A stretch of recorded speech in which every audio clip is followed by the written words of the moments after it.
When I first saw Chungking Express, it was my first year of university, and I had never heard of Wong Kar-wai. Chungking Express was my first exposure to him, and this is I wouldn't say that the movie as a whole is better than In the Mood for Love, but I will say that my own personal opinion on Chungking Express is the directing. This is one of the best directed films I've ever seen. Doesn't really have much of a majestic, masterful story or characters to it. It's a quirky, romantic drama sort, and with some crime aspects added on to it for good measure. But the directing in this was it was strange, but really, really nice to see. And when I was learning about how he was able to shoot some of those bits, like when the frames per second and the lens that he was using, it's like, whoa, that is cool stuff. It looks great. Because this movie came out in 1994, and nowadays everything is like CGI and AI and edit.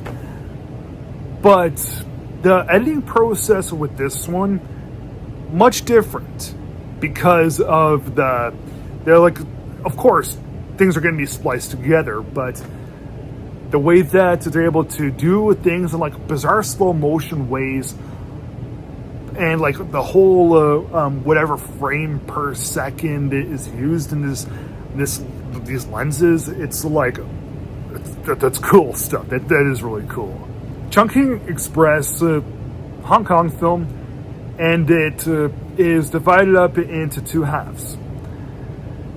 The first one is the one that I personally like more.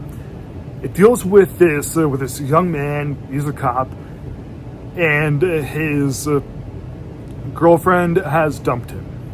He goes to the snack bar where he wants to buy these canned pineapples,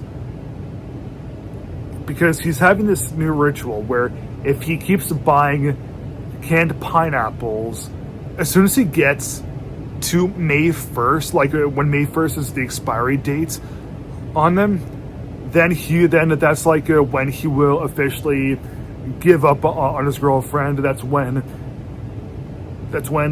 his relationship has fully expired.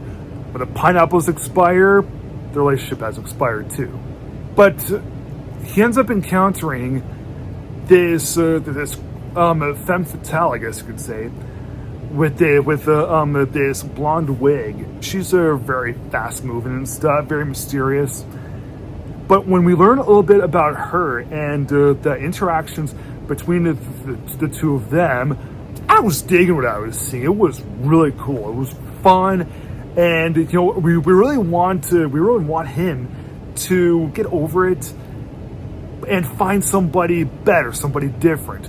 And because she is a criminal herself, maybe they could help each other a bit. He's a cop. He could possibly help her get freed if he bends some of his own rules, and she could help mend his broken heart. But about halfway through, the movie switches gears where that storyline is completely tossed to the side, and at that snack bar, there's this other policeman who's played by the great Tony Leung, and this kind of eccentric woman who loves the mamas and the papas. Their relationship, it's good, but it's not as electric or as, well, I don't know what it was about the first half of the film. There was just something that's so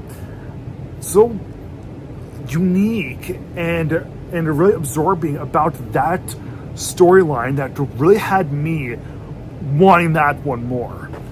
Maybe if I were to put in the Chungking Express and just watch that half of the movie without the first little bit with the canned pineapples, maybe I'd think a little bit differently of it. But you know, it was just simply a hard act to follow. I still did really like the second storyline, because you know Tony Leung's good, Mamas and the Papas are good. The relationship between the two leads in this second story, it is good, but I just didn't think it was as good as the first half. But still, what Wong Kar-wai is able to do with this film, it is pretty special. I loved his directing. I loved the way that he was able to do so many things with this. So, because he's able to sustain such good filming throughout both stories, even though the second one is good but not great, and the first one is great, Wong Kar-wai is able to really balance both things out pretty good by being a talented director. I feel like giving the Chungking Express from 1994 3.5 stars out of 4. Thanks for watching. Please like, subscribe, comment, and I'll see you again next time.